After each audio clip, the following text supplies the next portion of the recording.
Hello, class of 2026. This is a presentation for the sophomore year scheduling information. This presentation will cover the counseling team, important dates, high school requirements versus college eligibility requirements, the typical 10th grade course load and important things to consider, electives, CTE, AP, and honors courses, balance versus burnout, important links and information, and frequently asked questions. Here are the AVHS counselors. Students with the last names A through CH have Mr. Moa. Students with the last names CI through HA have Miss McAtee Ponce. I, Miss Pacheco, have students with the last names HB through LA. Miss Torres has students with the last names HB through OL. Miss Maloney has students with the last names OM through SM. And Miss Tran has students with the last names SN through Z. Our support counselor is Miss Yu. We have a college and career counselor, that's Miss Woodworth. She works Tuesdays through Thursdays. Our registrar is Miss Straub. Our ROP specialist is Miss Wilson, and she works Monday through Thursdays, 9:30 to 2:30 in the Career Center, which is located in the counseling department. And then we have two counseling secretaries, Miss Strouch and Miss Dial. Important dates. The course window for selecting courses for next school year is from February 1st through February 15th until midnight.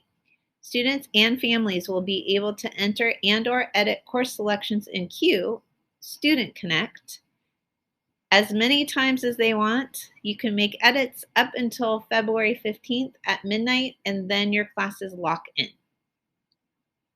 Counselors will be available during Access. We're having some question and answer sessions on January 25th and 26th, February 1st and 2nd, 8th, 9th, and 15th. We'll be in the MP, and you can schedule to see us during Access through FlexiSketch.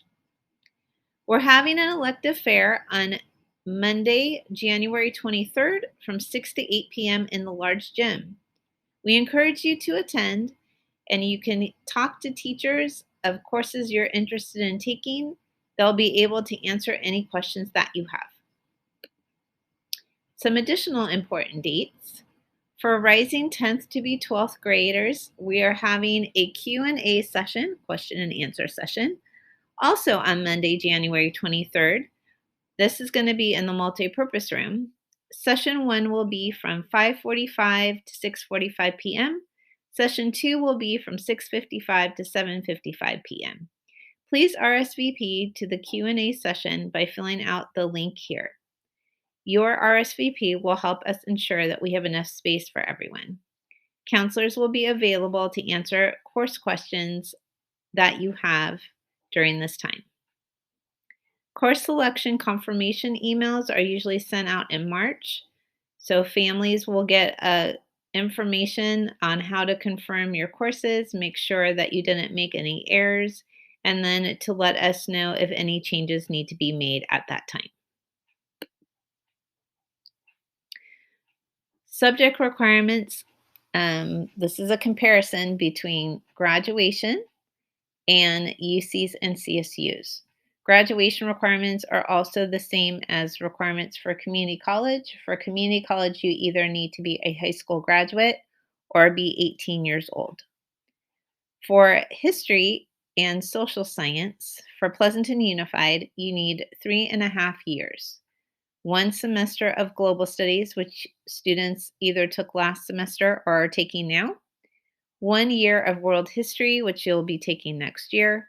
1 year of U.S. history, which you'll take as a junior. And 1 semester of civics with 1 semester of econ that you're going to take your senior year.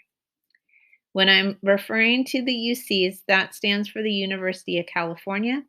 The University of California accepts the top 12.5% of high school seniors. CSU stands for Cal State University. Cal State universities accept the top 33 and a third percent of high school seniors. The UCs and CSUs require 1 year of world history and 1 year of US history. The global studies and civics and econ that you take for graduation purposes will count as your college prep elective. D grades count for graduation. D grades do not count for UC and CSU admission. For English, you need 4 years of English to graduate. You need 4 years of English for the UCs and CSUs for admission. Math is a little bit different. For math for graduation, you need 2 years of math, and 1 year must be the equivalent of algebra. So if you took algebra this year, then next year you're looking at either taking Math 2, which is our slower paced geometry class, or you're looking at taking geometry next school year. Algebra that you're taking this year will meet the algebra requirement, and then the math class that you take next year will meet your 2-year requirement for graduation. If you took algebra as an 8th grader, you've already met the algebra requirement. And then whatever math you're in this year, maybe you're in honors geometry or geometry, that would be your first year of math. And then your sophomore year, you would take either Math 3, which is a slower paced Algebra 2. It's technically the first half of Algebra 2. Or you would take Algebra 2 or Honors Algebra 2. So the math you take your freshman year and your sophomore year will count as the 20 credits that you need for graduation.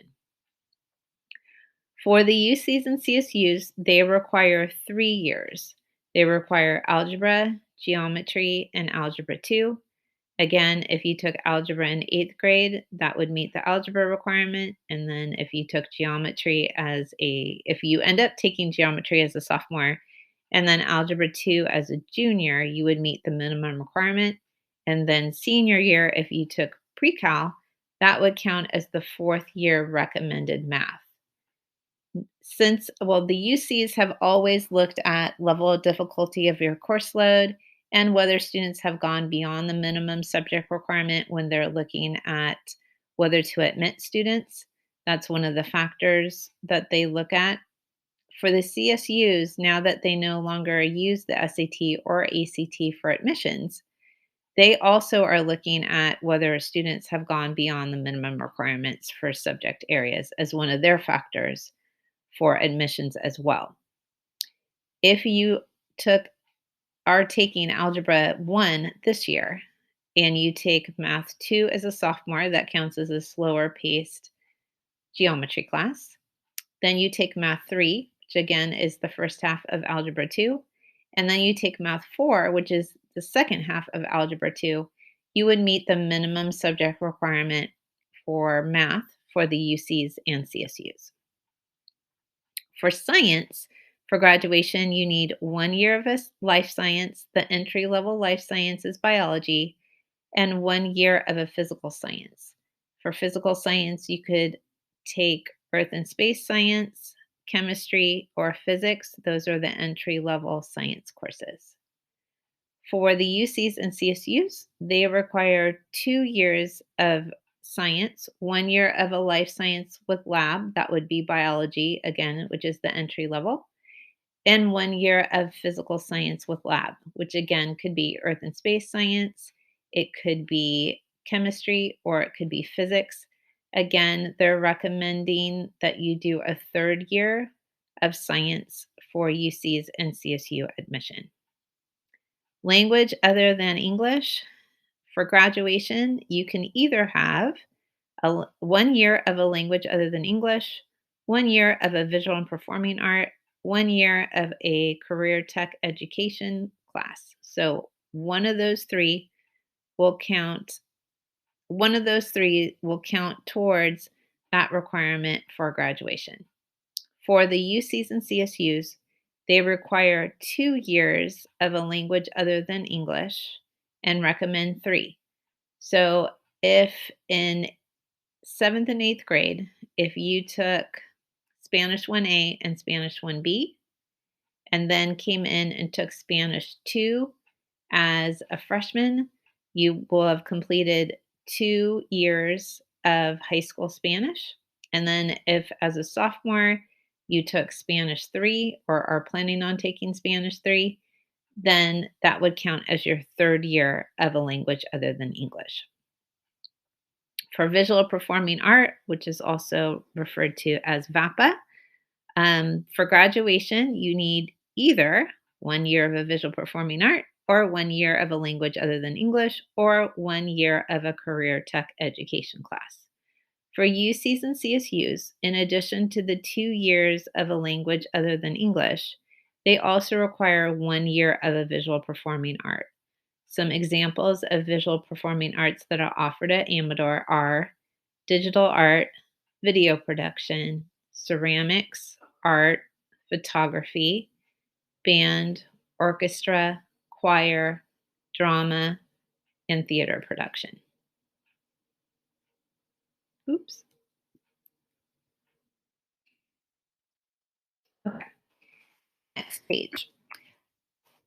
For graduation purposes, career tech education, again, you either need 1 year of a career tech education class, 1 year of a language other than English, or 1 year of a visual performing art. A career tech education class, or a CTE class, is not required by UCs and CSUs. However, many of our CTE courses are college prep and would count as the year of college prep elective. If you're wondering what category a class falls into for the UCs and CSUs, you can go to the UC A through G list, type in the name Amador Valley, and it will show you a list of the courses that are UC approved and what categories they meet for UC and CSU admission. For PE, there's a 2-year requirement for PE. All freshmen are taking PE this year. Next year, you can take another year of PE, and you have some PE choices for you to select from. So for PE, at the sophomore level, you can take athletic PE, which is a PE class for our student athletes. It's usually offered during 5th or 6th period. Sometimes it's 4th and 6th. The thing that's nice about having athletic PE is if you have it 6th period, then that's the last period of the day. If you are in a sport that has to leave class early in order to get to your sporting event, then you're missing your athletic PE class instead of another course. You do your conditioning for your sport during that class period. So there's definitely some benefits from taking athletic PE if you're a student athlete. It is a class that can be repeated for credit, so you could take it your sophomore, junior, and senior year. Team sports is the PE class that's probably the most similar to freshman PE. You're going to take a variety of, or you're going to play a variety of different sports, just like you do in freshman PE. Another PE option at the sophomore level is weight training, where you're lifting weights 3 days a week, and then you're conditioning the other 2 days.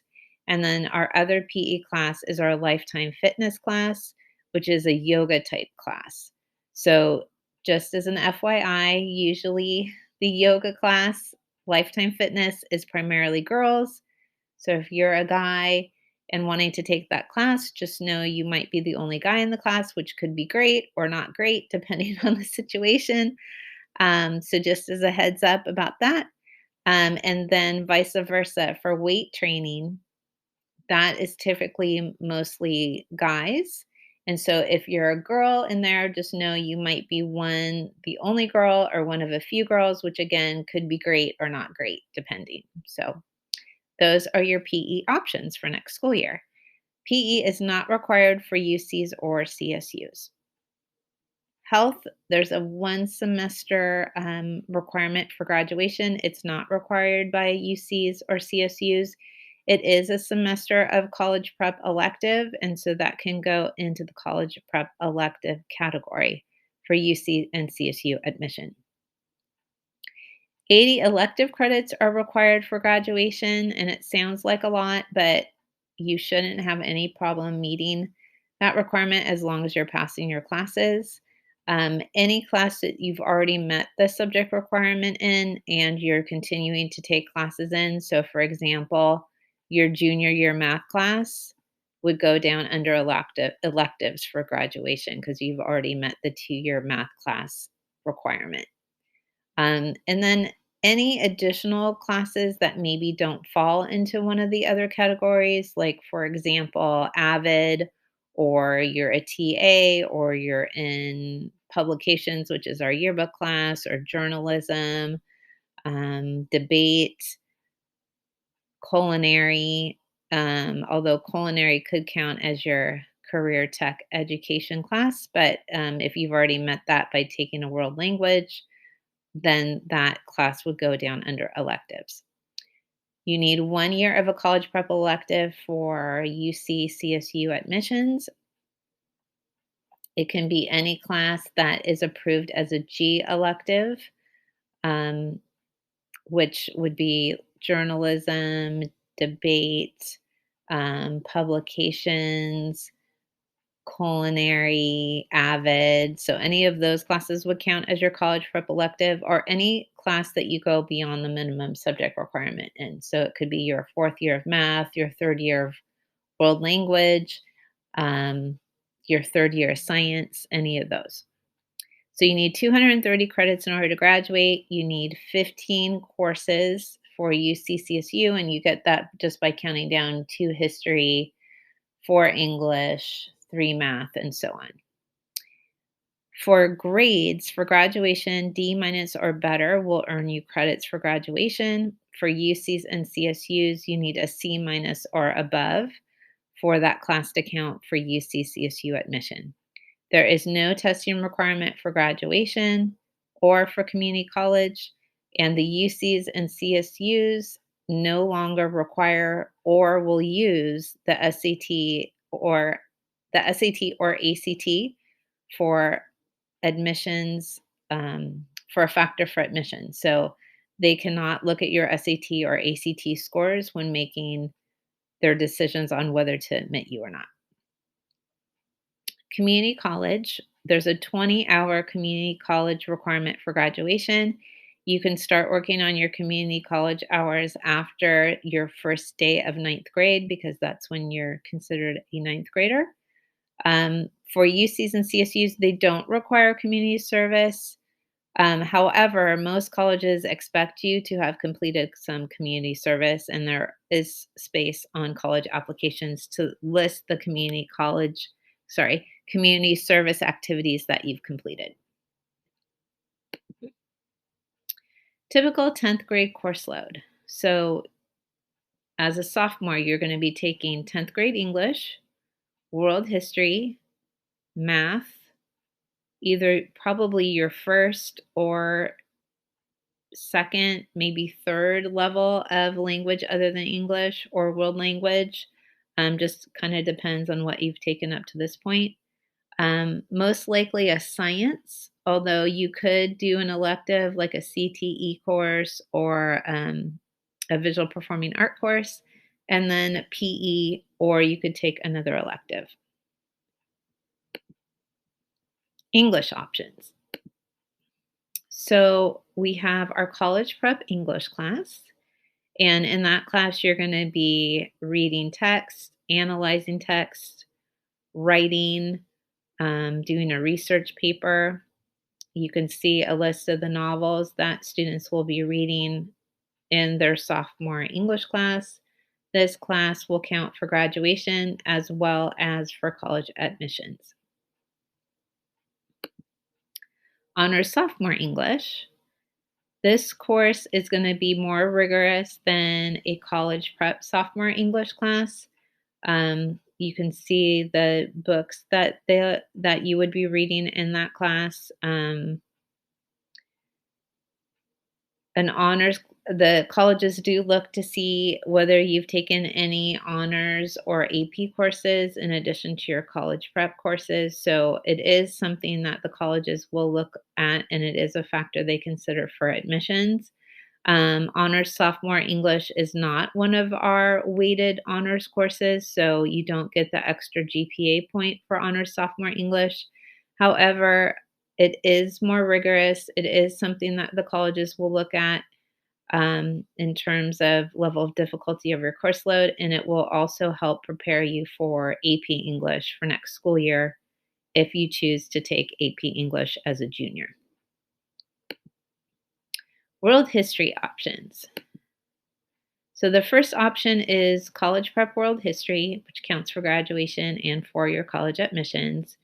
Homework is assigned several times a week, however, not on the weekends. You have reading quizzes every other week, which are open notes, a unit test per unit. You'll be writing DBQs, and it lists some of the topics that it covers. Your other option is AP World, well, where nightly reading is 4 to 5 pages. It's a college level world history class, and they use a college level world history textbooks. Um, the tests are usually about 55 multiple choice questions based on quotes, visuals, and applied material in the unit, and it requires advanced reading comprehension. 1 DBQ per unit in the semester. Um, you have essays and small answer quizzes. So this course is preparing you for the AP test that students take in May. Because AP World is a college level class, it does come with it the weighted grade point. So in a college prep class, an A is worth 4 points, a B is worth 3 points, a C is worth 2 points, a D is worth 1 point, and an F is worth no points for the GPA. In a weighted course, and all of our AP courses are weighted, an A is worth 5 points, a B is worth 4 points, a C is worth 3 points. D grades are not weighted, so that you still would get the 1 point, and then you would get 0 GPA points for an F. Colleges do like to see that if you took an AP class, that you take the AP test, regardless of what your score is on the AP test. And for the AP test, you're scoring between 1 and 5. 3 is considered passing. But even if you got a 1 or 2, the colleges would rather see you take the AP test. They just want to see that you follow through on it. And the score you receive on the AP test just determines how many credits you would receive, how many college credits you would receive for the course at the college that you're planning on attending. So again, if you ended up not passing the AP World test, that's not going to hurt you on your college application. They would just rather see you have taken the AP test. So something to kind of keep in mind.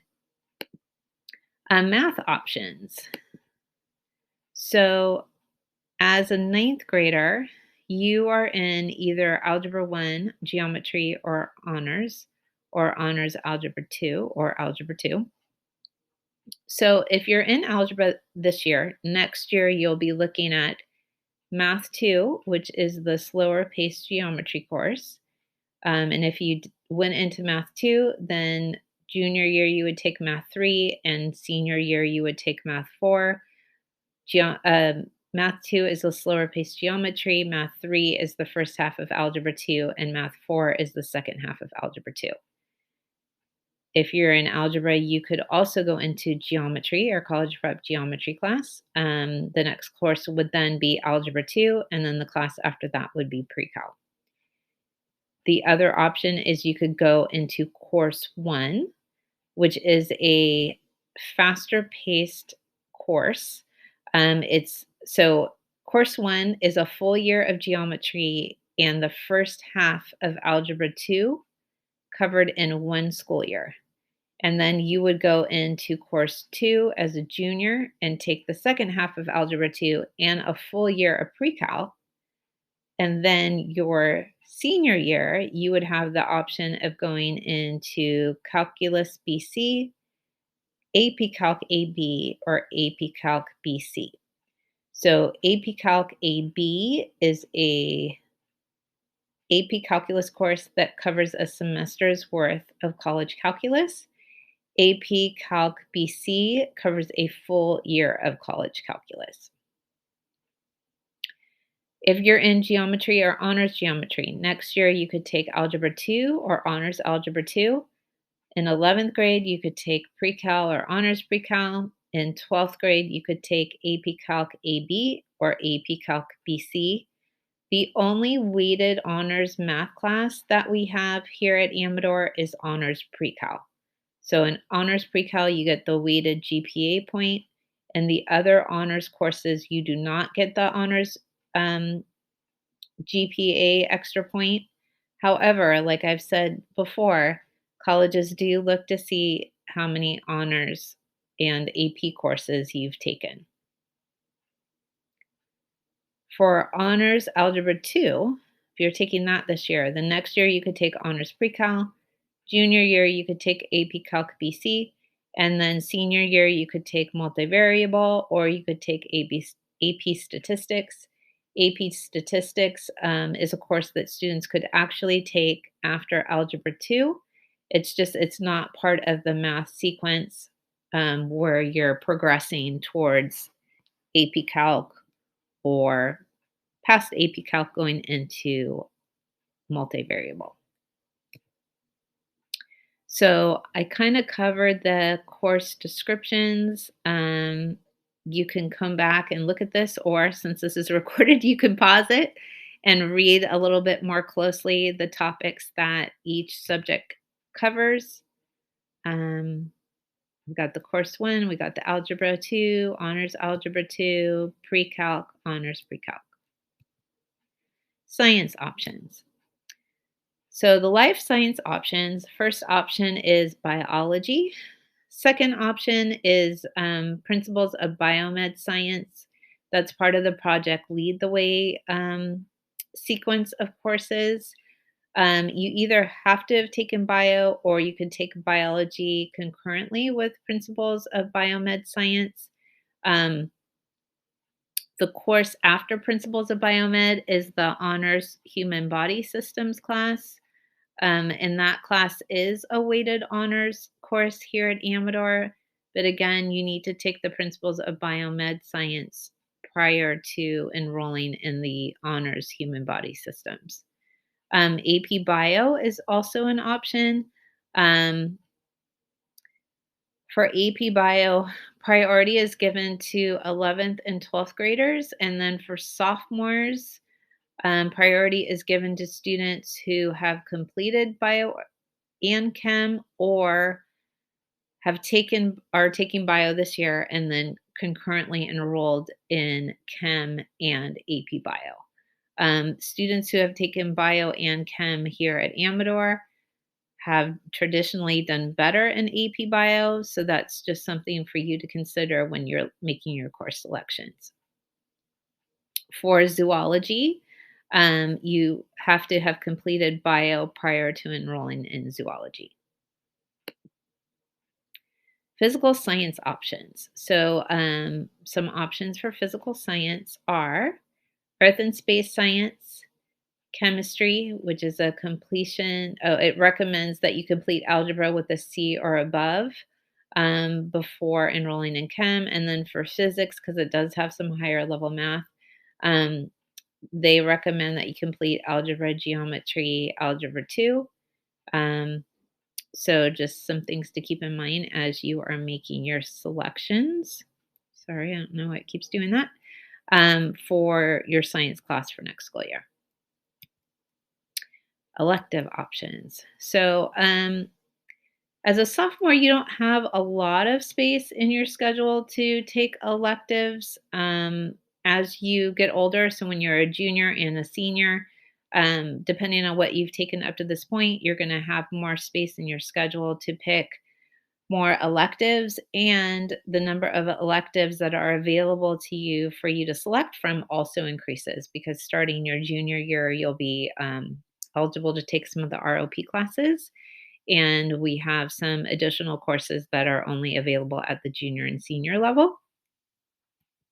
But you do have a lot of choices at the sophomore level. So for language other than English, our language other than English options are American Sign Language, which is also referred to as ASL, Chinese, which is Mandarin, French, Japanese, Korean, and Spanish. For English, your options are creative writing, debate, journalism, yearbook, which is publications. For visual performing art, there's art, ceramics, digital art, drama, band, choir, orchestra, photography, theater production, video production, and more. Um, ROP classes you're not eligible for quite yet, but you are eligible for some CTE courses. You could take computer science, AP computer science, culinary skills, intro to engineering, intro to criminal justice. The intro to engineering courses are also Project Lead the Way, so they go in sequence. The intro to engineering course is the first course in the sequence for you to take if you're interested in taking an engineering course. Some other courses that require an application would be leadership. If you're interested in applying for leadership, you can reach out to Mr. Weber to find out about the application. And then Avid, if you are interested in adding Avid as an 11th grader, it would be on a case by case. So you can reach out to either Mrs. Heller or myself, Ms. Pacheco. I'm the Avid counselor. And we can share with you the application and the process that you need to follow in order to apply. Career technical education. So here at Amador, we have a lot of CTE courses that we offer. The idea behind the CTE courses is that you are able to take some classes that you're interested in that you might be considering pursuing a career in. Um, we do have CTE pathways here at Amador. The far right column is a list of what CTE pathways we offer through PUSD. And the idea is that you would take a few classes in that field um, to give you a chance to find out if it is really something that you're interested in that you might want to pursue a career in, or if it's something that maybe you try out and you're like, yeah, I mean, it's okay. I don't know if I want a career in this field. Maybe next time I'll take a class in something else. Really, high school is the time for you to explore subjects that you're interested in and then decide whether that's something that you are really interested in or maybe it isn't and maybe you want to pursue something in a different subject area. So um, being in high school is a good time to explore your areas of interest in your courses. What's the difference between an honors and an AP course? Honors courses are more rigorous than college prep courses, but are not considered college level like AP classes are. So some honors courses do not have an extra GPA boost. However, colleges will take into consideration the increase in rigor. If you ever want to know whether a class has the extra GPA boost, if you look at but I think it's on the course selection sheet, but also like on your schedule. If it has an HP next to it in parentheses, HP means that it's weighted. So you'll see that next to AP classes and also next to any honors course that's weighted. If you go on the UC A through G list and type in Amador, it will also indicate any honors courses that are weighted as well. So that's another place that you can go and check. We only have a handful of honors classes that are weighted. Honors pre-cal, like I mentioned before, honors We the People, which is a We the People competition class that students take as a senior. Last year, our team came first in the nation, which was amazing. Our honors French 5 class, we have an honors Japanese 5. Some of our Project Lead the Way classes in engineering and in biomed are also weighted. So, like I said, we don't have that many weighted honors courses. We have just a handful. AP advanced placement courses are they're designed, sorry, by the College Board. So, College Board is the same company that oversees the SAT. They are college level courses. They're fast paced and rigorous. a C minus or better in AP courses earn the extra GPA point. So, like I said before, for a college prep class, an A is worth 4 points, a B is worth three, C is worth two, D is worth one, F's worth zero. And then for a AP course, for GPA purposes, an A is worth 5 points, a B is worth 4 points, a C is worth three. No changes with D's or F's, so a D would still be worth 1 point and F would be worth zero. Scores on your AP exams at the end of the year may earn you college credits. This will vary from university and college. Those tests are offered once a year in May. And then the UCs and CSUs only factor in 8 semester, 4 year long classes of weighted courses in their GPA eligibility calculation. I also want to mention that at the sophomore level, they only count 2 year long classes. So that might be something for you to consider um, when you are looking at your course selections for next school year. And again, that's for GPA eligibility for the UCs and CSUs. Don't burn yourself out. So, when you are selecting your classes for next school year, really think about how the classes went this year and whether, this year's classes were a good fit. Maybe you maintain the same level of difficulty that you had this year as last year. Or maybe you feel like, yeah, I could probably challenge myself a little bit more. I took an honors class. Maybe I'll try and take an AP course. Just keep in mind that an AP course is a college level course. A full time college student usually takes the equivalent of four AP classes. So, and that's their full day. They wouldn't have like two more high school courses on top of that.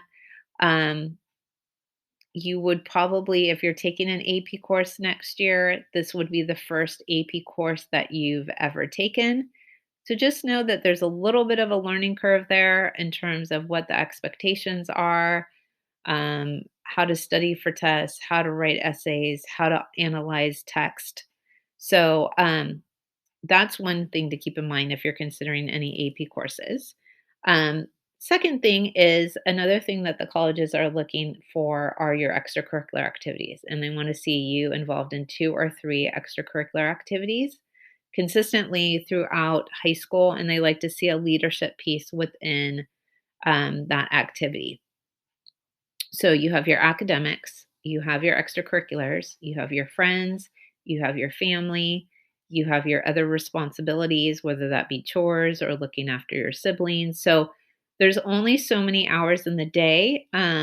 Exercise is important, sleep is important, eating is important. So when you are looking at your courses for next school year, please keep in mind those things and really try and figure out with your level of course load that you're looking at taking, am I going to be able to fit in everything that I need to do, including taking care of yourself with that course load? So only you can answer that question, but it's something for you to keep in mind as you're making your course selections for next school year. Um, so ask yourself, like, what do I like about school? If I take one less rigorous course, will my other grades improve? What are my priorities? What am I willing to sacrifice? So, if you take a really rigorous course load, maybe you can't spend as much time with your friends. Maybe you're not sleeping as much, which we don't want to see. So, just really taking all that information into account when you're making your course selections. Balance versus burnout. So ideally, we'd like to see what's happening in the left picture box, where the student is being successful and is gradually increasing their level of difficulty. What happens a lot of times is what is going on in box number two, where, maybe we try something new, it doesn't work. So then we lighten our load and then we try it again and then that doesn't work and then we go back down and our grades are up and down, up and down. So obviously part of growing up is trial and error, and even as adults, we try things that sometimes don't work out the way that we hope that they would work out. So that's part of learning. But if there's a way that we could prevent it from over stretching ourselves or over committing ourselves to things, um, or taking on too many difficult classes at once. Obviously, that would be the ideal scenario if we could avoid that from happening. But again, each person is different and each person can handle a different level of difficulty for their course load. And everybody has a different responsibilities and expectations in terms of their extracurriculars and friend time and family time too. So it's going to look different for each student. The box on the left of the picture of the gradual increase and things going really well is what we're shooting for. So that's what we're aiming for. That's what we're hoping for. So just to kind of keep that in mind as you're selecting your courses for next school year. And so as you move forward, as you're looking at your courses, not only this year, but like for next year and your junior year and senior year. You may need to update your 4-year plan every year just to see what you've taken, how you've done. Maybe your interests have changed, maybe your goals have changed, and just looking at that each year and making adjustments as would be appropriate for you. And then in terms of transcripts and college admissions, the colleges are looking to see 5 academic classes all 4 years, which then allows you to take another class where maybe it's not as rigorous, maybe it's something that you're just really interested in taking, or maybe it's helpful for you to exercise for an hour each day during the school day. So you do 4 years of PE, you're a student athlete, maybe you do 4 years of PE. Um, that is not going to harm your application in any way because, again, they're looking for 5 academic classes. So just to kind of keep that in mind as you're selecting your classes, they're not expecting you to do 6 academic classes every year. So again, just keep that in mind as you're making your selections for next school year. Um, Notice any balance or trends that you've noticed for yourself over the years. And then, are you taking classes that show what you're interested in? So, again, if there's a class that maybe you haven't taken yet, that maybe you have an interest in pursuing, like maybe you've thought, like maybe I'd be a great coder. So maybe I'll take a computer science class, or maybe I might be interested in engineering. So maybe I'll take that class, or maybe I want to be an actress. So then maybe I would sign up for drama. So um, again, just to make sure that you are making time and space for the things that you're interested in, just to try it out and see. Maybe you are, maybe you aren't, but now's a good time to figure that out. Getting help. So if you need any help from your counselor, we are going to have, well, we have workshops during Access that you can sign up for, specifically for scheduling questions. We are going to be hosting question and answer sessions January 25th and 26th, and then February 1st, 2nd, 8th, 9th, and 15th. You can sign up under FlexiSched under the counseling department if you would like to come. You can always request an appointment with your counselor, and then you're welcome to send your counselor an email. Just know we're getting a lot of emails right now. It's kind of our busy season, so it might take us a little bit longer than it has in the past, but just know we will definitely answer your email. You can always drop in during brunch or lunch or even after school as long as we don't have a meeting, and we're happy to answer your questions. We have the College and Career Center that's located in the counseling office. Miss Wilson is there Monday through Thursdays from 9:30 to 2:30.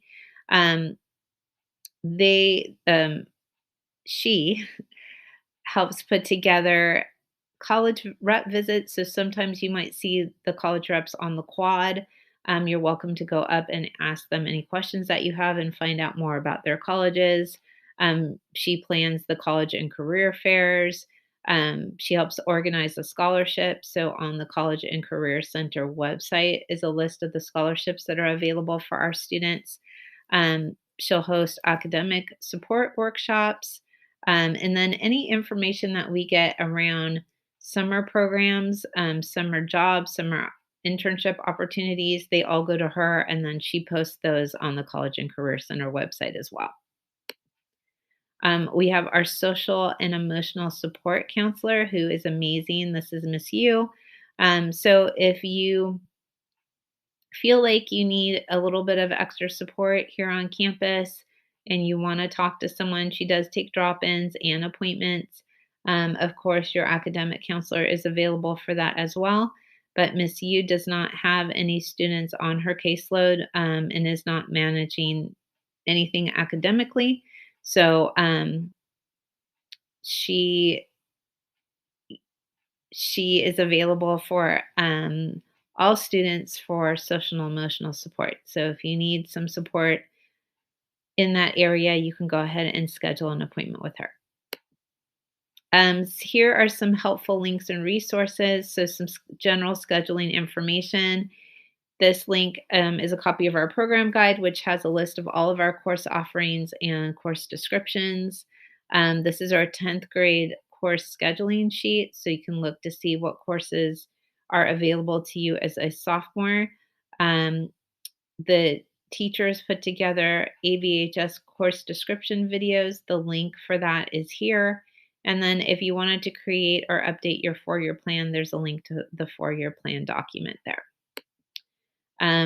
Just a reminder, students can select their classes between February 1st and February 15th.